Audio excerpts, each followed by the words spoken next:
यहाँ जो चेत स्थिति है वो स्वयं भीतर से प्रकटती जाएगी। हमें केवल बाह्य जो आवरण है ना उसे दूर करना है। तो ये बाह्य आवरण में एक आवरण इस शरीर का है, लेकिन शरीर साधन भी है। इनके पहले वीडियो में हमने समझा कि पहला जो है वो शरीर है। मांडुक्य उपनिषद, उपनिषदों का राजा।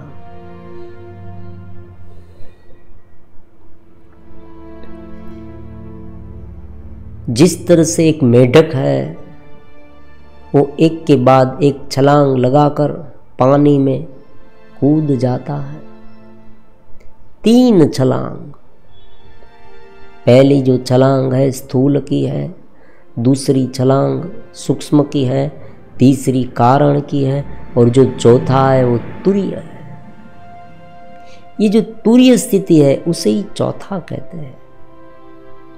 उस चौथे में रहना मतलब तुरीय में रहना। भगवान कहते हैं भगवद गीता में, तत्र न सूर्य प्रकाशते चंद्र न प्रकाशते। वहाँ उस स्थिति में सूर्य और चंद्र का प्रकाश नहीं है, मतलब सूर्य और चंद्र उनके प्रकाश से प्रकाशित है। ये दिव्यतम स्थिति जो चैतन्य की है, वहाँ रात भी नहीं, दिन भी नहीं, सुख भी नहीं, दुख भी नहीं।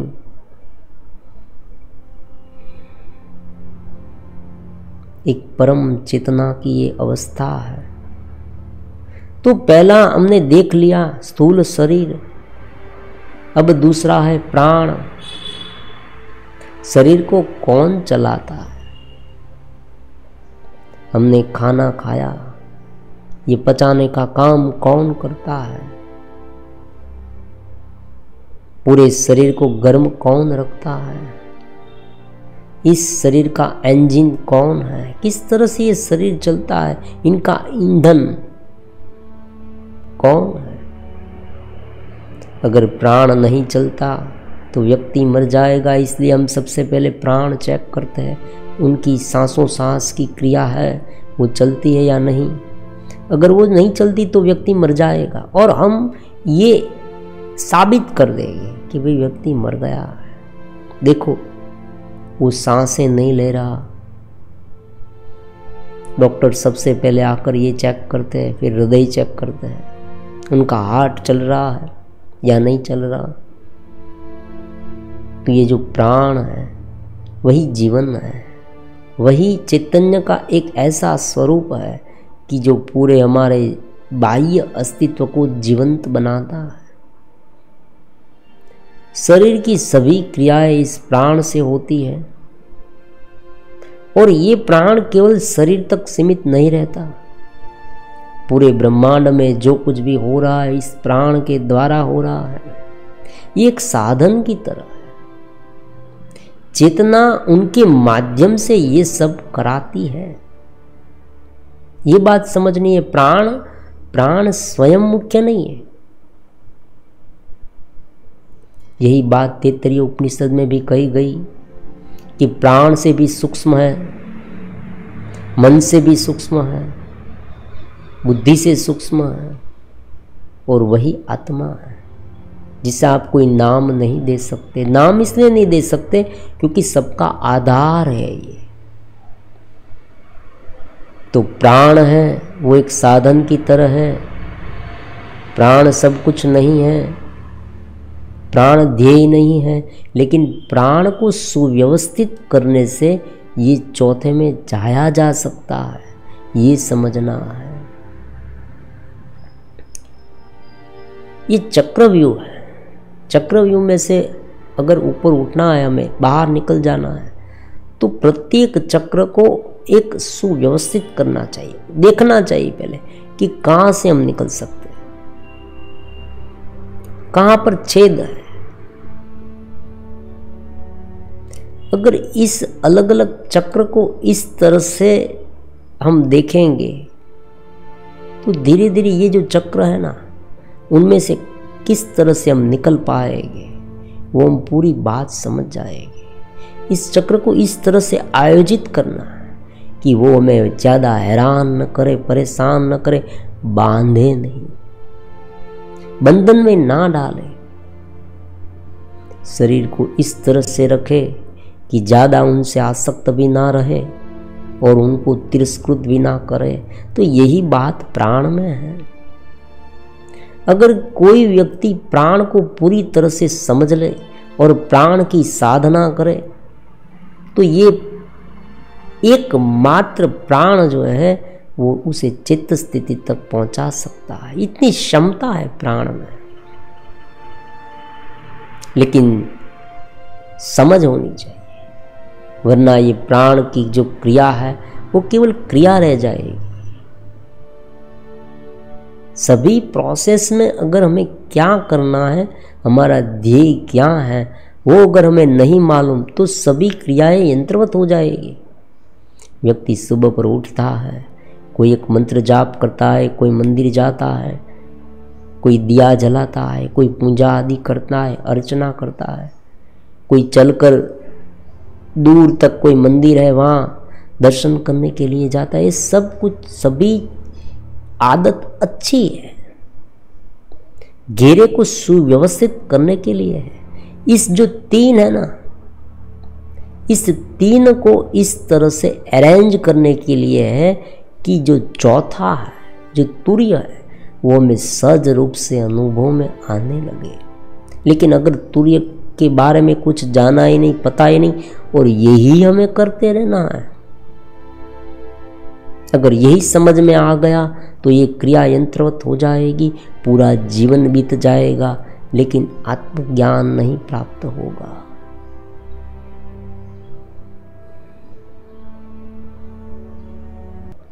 कि शब्द ज्ञान हमारे पास इतना है, लेकिन मूलभूत ज्ञान जो तत्व क्या है, आत्मा का है, वो हमें इस यंत्रवत क्रिया से ही नहीं मिलता। देखो, समझने वाली बात, ये क्रिया अर्थहीन है ऐसी बात नहीं, ये माहौल प्रकट कर सकती है। ये क्रियाएं ऐसी है कि जो हमें एक ऐसे आयाम तक ला देगी कि जहां से ऊपर उठना एकदम सहज हो। ध्यान करने से पहले हम बार बार ये बताते हैं कि प्राणायाम करें, और हमारे योग शास्त्र में भी ये कहा गया है आसन प्राणायाम। क्यों? क्योंकि प्राण से सभी हमारी शरीर की और मन की गतिविधियों को पूरी तरह से सुयोजित किया जा सकता है, उसे नियंत्रण में लाया जा सकता है। मन में इतना बिखराव है, इतना भटक रहा है मन इधर उधर,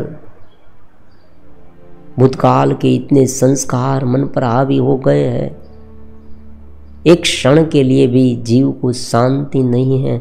मनुष्य इतना उथल पुथल हो गया है, इतना व्यग्र हो गया है, चिंतित है, स्ट्रेस युक्त, डिप्रेशन, जो भी नाम दे आप, इस नामावली में नहीं पढ़ना है, वर्णन में नहीं पढ़ना है, बात को समझने की कोशिश करें। मन व्यग्र है पूरी तरह से। बाल्टी में जो पानी रखा है वो इतना चलित है, मलिन है कि भीतर उनके नीचे रखी गई वस्तु जो है वो दिखाई नहीं देती। तो यहाँ पर ऐसा है, बादल छा गए हैं घने, संस्कार भी बार बार उभर कर आते हैं, विषयों भी इतने सारे हैं, और धीरे धीरे नए नए विषय ऐड होते जाते हैं। आप देखें, अलग अलग प्रकार के जो हमारे मौज शौक के साधन हैं, जीवन को सरल करने के लिए जो जो हमने साधन ढूंढ निकाले हैं, वो सभी आज हमें बांध रहे हैं, हमें ज़्यादा उलझाने लगे हैं। मोबाइल की शोध हमने की कि भाई एक कोई व्यक्ति दूर बैठा है और हमसे बात करना चाहता है, तो हम सरलता से उनसे बात कर सके। लेकिन यही मोबाइल आज बहुत बड़ी उलझन बन गया, शांति से हमें बैठने नहीं देता, हमारा मन वहाँ जाता है। क्या आया होगा व्हाट्सएप में, फेसबुक में, कौन कौन से नोटिफिकेशन आए होंगे, मैंने कल जो पोस्ट डाली थी उनके कितने व्यू आए होंगे, किस व्यक्ति ने देखा होगा, किस व्यक्ति ने कमेंट की होगी। ये सारी बात इतनी मन पर हावी हो जाती है कि कभी कभी तो कोई व्यक्ति ने थोड़ी सी छोटी सी कमेंट क्या कर दी, व्यक्ति का पूरा दिन बिगड़ जाता है, निराश हो जाता है। अगर कोई व्यक्ति जानबूझकर किसी को परेशान करना चाहे तो उनके सोशल मीडिया पे ये कमेंट डाले, वो तुरंत धराशायी हो जाएगा। उन्हें मिलने की भी आवश्यकता नहीं है, उनके पास जाकर कोई कटु वचन कहने की आवश्यकता नहीं है। आज केवल ये कमेंट से ही फिसल जाएगा, मन ही मन दुख में, चिंता में, हताशा में डूब जाएगा। ऐसी बात आज हो गई है। तो इस समय साधना की ये बड़ी बड़ी बातें व्यवहारू जीवन में उतारने के लिए क्या करें? तो ये जो प्राण है वो हमारे लिए राम बाण इलाज है। कोई भी सोच हमारे मन में जब उत्पन्न होती है ना, तो उनके साथ प्राण की गतिविधियों में निश्चित रूप में थोड़ा थोड़ा बदलाव आता है। व्यक्ति क्रोधित हो जाता है तब उनका जो प्राण है वो जल्दी जल्दी लेने लगता है। इस तरह से व्यक्ति जब सेक्स आदि क्रिया में लिप्त कर रहा है तब भी उनके प्राण पर बहुत असर इफेक्ट होती है। और जब व्यक्ति ध्यान में होता है तब उनके जो प्राण है ना, प्राण की रिदम है वो एकदम मंद हो जाती है।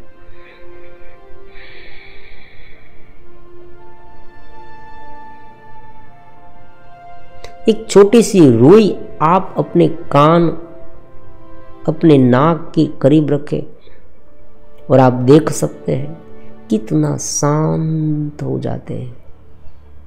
ये प्राण कितना शांत हो जाता है। पूरी प्रोसेस है ना, जो पूरक, कुंभक, रेचक, प्राण लेने की, रोकने की, छोड़ने की, एकदम शांत हो जाती है।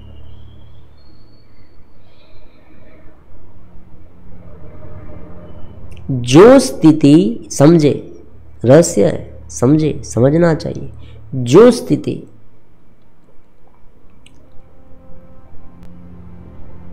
गहरे ध्यान में प्राण की होती है, वो स्थिति हम करने का प्रयास करेंगे तो धीरे धीरे ये ध्यान की स्थिति आ सकती है। ये उनका फंडा है। फिर से कहते, मान लीजिए कोई व्यक्ति गहरे ध्यान में उतरा, वास्तव में ध्यान में उतर गया, सब कुछ आसपास का भूल गया, गहरे ध्यान में है, अपनी चेतना में है, लीन है। तब उस समय उनके जो प्राण की स्थिति एकदम मंद है, तो हम इस स्थिति को शुरुआत में ही करने लगे तो धीरे धीरे क्या होगा, ये जो मन है ना वो थोड़ा थोड़ा कंट्रोल में आ जाएगा। लेकिन कंडीशन क्या है, समझ होनी चाहिए। एक पूरी बात समझ में आ जानी चाहिए कि ये भी एक घेरा है। हमें उस चौथे को, उस तुर्य को प्राप्त करना है। मांडुक्य उपनिषद में कहा इस तरह से, उस तुर्य को प्राप्त करना है। और उस तुर्य को प्राप्त करने की ये एक विधि है, ये एक सामग्री है, ये एक माहौल है। ध्येय प्राणायाम नहीं है। प्राणायाम एक मार्ग है, एक स्टेप है। ध्येय आसन नहीं है। आसन लगाकर बैठ गए, बस काम पूरा हो गया। फोटो खिंचवा लिया किसी के पास मोबाइल में, फिर उसे देखते रहे, देखो मैं कितना शांत बैठा हूँ, काम हो गया मेरा। ऐसी बात नहीं है। और रोज मैं प्राणायाम करता हूँ सुबह सुबह पर, क्या नवीन है इसमें, क्या नई बात है। हर रोज मैं करता हूँ प्राणायाम, सुबह पे मैं प्राणायाम करता हूँ।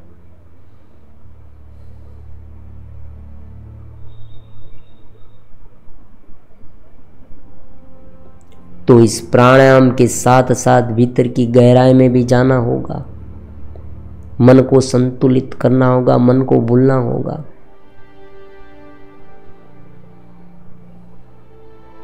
इसलिए इस प्राण को, इस जो क्रिया है ना पूरी ब्रीदिंग की, उनके साक्षी बनने की पद्धति है।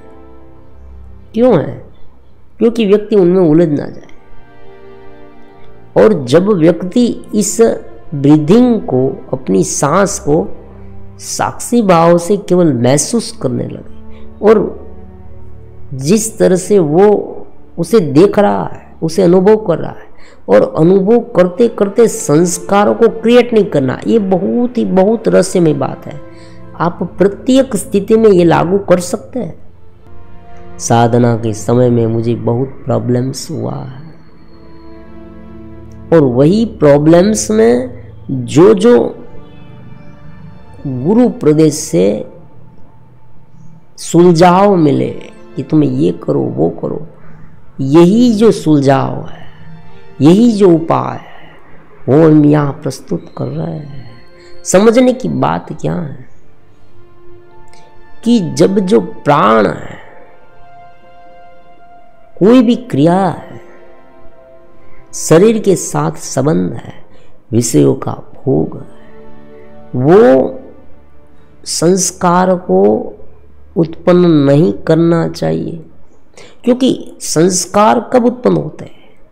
जब जीव उनमें इतना आसक्त हो जाने लगे, धीरे धीरे हम उसके साथ अटैच होने लगे। देखो क्रिया तो बहुत होती है, हर रोज सुबह प्रातः ब्रश करते हैं, आपको याद भी नहीं है कि मैंने सुबह ब्रश किस तरह से किया। लेकिन अगर आप ब्रश करने में भी ये सोचने लगे कि इस प्रकार की टूथपेस्ट है, यही टूथपेस्ट मैं यूज़ करूं, मुझे बहुत मज़ा आएगा, ये ब्रश लूँ, ये करूँ वो करूँ, तो संस्कार प्रकट होने लगे।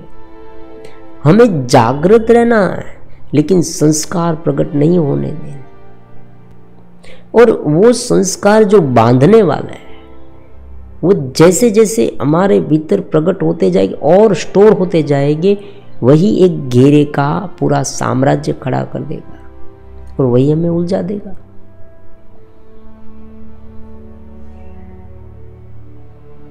तो जो साधना में आगे बढ़ना चाहते हैं, जुड़े हैं, एक बार भीतर के तार जुड़ गए गुरु प्रदेश से, उन्हें एक ही बात कहनी कि बांधना नहीं, बस बहते रहना है, एकदम अपने आप को लाइट कर दे, पूरे अहंकार को छोड़ दे, बस मैं अपने स्वरूप में, अपनी चेतना में हूँ। ध्यान में भी मुझे ये अनुभव हुए, वो अनुभव हुए, कुंडलिनी जागृत हुई, अब देखो देखो देखो देखो ऊपर आई ऊपर आई ऊपर आई आई आई आई आई, ऐसे नहीं आता। अब कुंडलिनी जागृत हो गई है, बस कल क्या हुआ था ध्यान में याद करने बैठेगा, ध्यान करते करते याद करेगा कल क्या हुआ था। कल तो मुझे नाभि में कुछ हुआ था, हलन चलन, आज नाभि में नहीं हो रहा, चलो मैं नाभि को बाहर भीतर बाहर करता हूँ। ऐसे नहीं करना।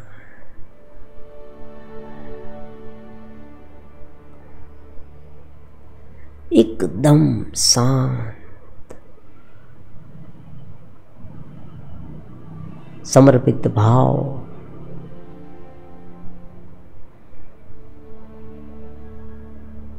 तो प्राण की जो रिदम है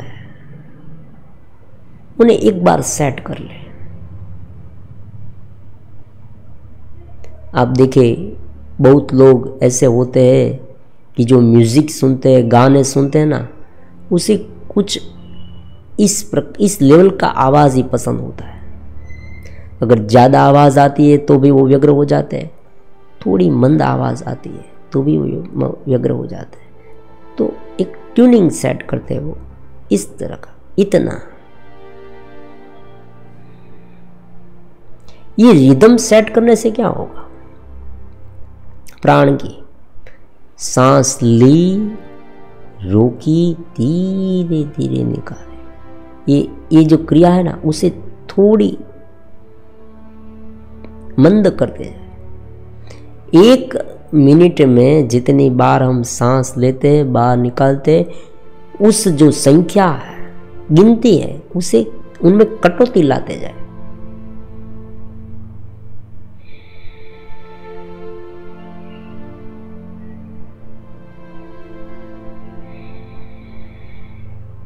उनसे क्या होगा, आप कहेंगे उनसे क्या होगा, जो मन है ना, मन की जो सोचने की जो पूरी क्रिया है ना, वो इतनी जल्दी जल्दी हो रही है, वो धीरे धीरे कम होने लगी। देखो यहां पर ही मैजिक है।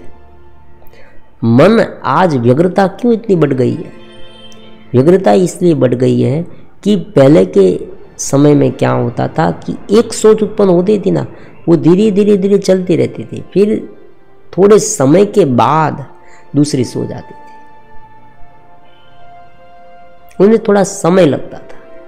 और ये उनकी जो टेंडेंसी है, ये तीव्रता है, सही शब्द तीव्रता है। ये जो उनकी तीव्रता है ना, वो थोड़ी मंद थी, इसलिए ट्रेस नहीं होता था। ट्रेस का मतलब क्या, सभी जगह से अगर सोच उभर के आने लगे, अरे मुझे ये करने को क्या होगा, फिर धीरे धीरे धीरे धीरे इस लंबे समय तक रहेगा ना, फिर व्यक्ति का सिर दर्द होने लगना, बीपी बढ़ने लगना, पसीना छूटने लगना, गैस जैसे पेट में भर गई है ऐसा लगने लगना, कुछ अच्छा नहीं महसूस होना,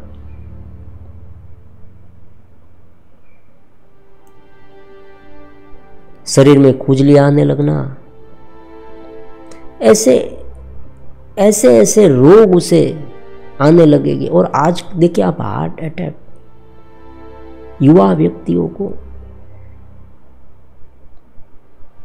हमारा जो हार्ट है उनमें बहुत क्षमता है।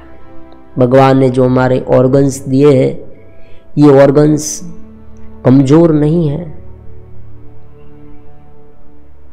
वो बहुत ताकतवर है, उनकी क्षमता बहुत है, वो टिकाऊ है। ऐसी बात नहीं कि वो तुरंत बिगड़ जाए, वो लंबे टिकेंगे, लेकिन बाहर से हम उसे इतना व्यग्र कर देते हैं, इतना डिस्टर्ब कर देते हैं कि उनकी क्षमता जो है ना, वो धीरे धीरे कम होती जाती है। जितना व्यक्ति सोचेगा उतना उनके हार्ट पर डिप्रेशन बढ़ेगा, प्रेशर बढ़ेगा, क्योंकि जो सोच है, जो भाव है, देखो केवल सोच नहीं, प्रत्येक सोच में एक भाव होता है।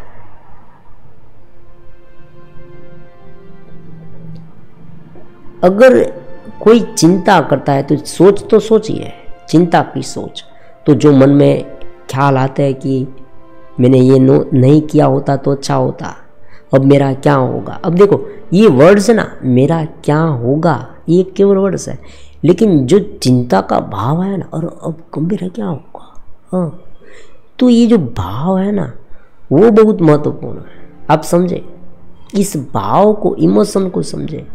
भक्ति में यही रहस्य है, भक्ति में इस भाव पर काम किया गया है, भावनात्मक रूप से।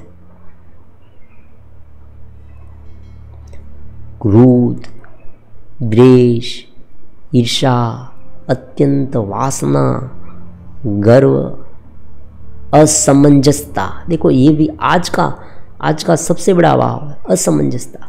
मालूम नहीं पड़ता क्या करना है, व्यक्ति उलझ जाता है, बैठे बैठे उसे उबासी आने लगना, सिर भारी होने लगना, टेंशन में आ जाना, मेरा क्या होगा, मैं क्या करूं, और कभी कभी कुछ नहीं करता फिर भी कुछ अच्छा ही नहीं लगता, मजा नहीं आती, मूढ़ता का भाव। ये सारे भावों को प्राणायाम से हम कंट्रोल कर सकते हैं। और जब व्यक्ति प्राण को सुव्यवस्थित करेगा, पूरे दिन में ये क्रिया करनी है। देखो समझना ये है, ऐसी बात नहीं, हाँ ज्ञान के पहले थोड़ा बहुत प्राणायाम हम करते हैं, बहुत अच्छी बात है, ये प्रारंभिक प्राणायाम है। लेकिन पूरे दिन में जो प्राण लेते हैं, जो सांसों सांस की क्रिया करते हैं, ब्रीदिंग सिस्टम जो हमारी पूरी ना, उसे थोड़ा मंद करे, थोड़ा उसमें थोड़ी कटौती लाए, जो जल्दी जल्दी, और आधी अधूरी नहीं, थोड़ी गहरी,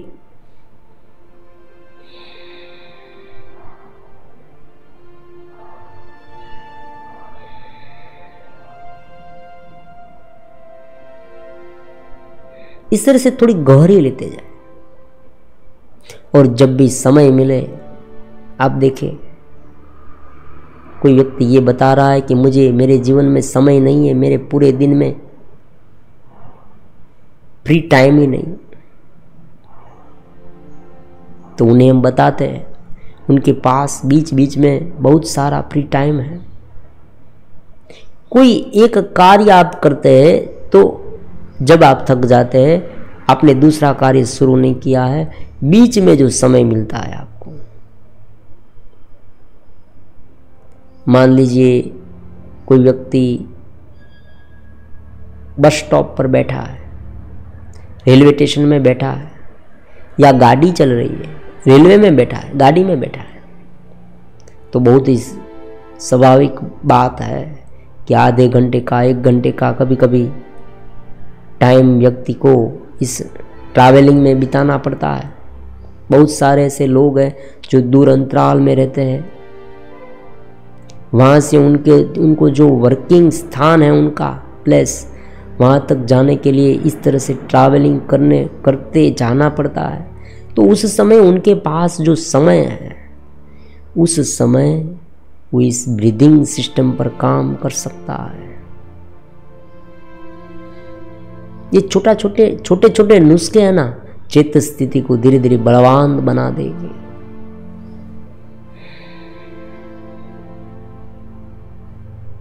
क्योंकि आजकल ये अपेक्षा रखना बहुत ज़्यादा है व्यक्ति के पास कि सब कुछ छोड़कर एक जगह पर बैठ जाए और ये सब करता रहे, कभी कभी प्राणायाम करे, कभी कभी नाम स्मरण करे, ये सब करे।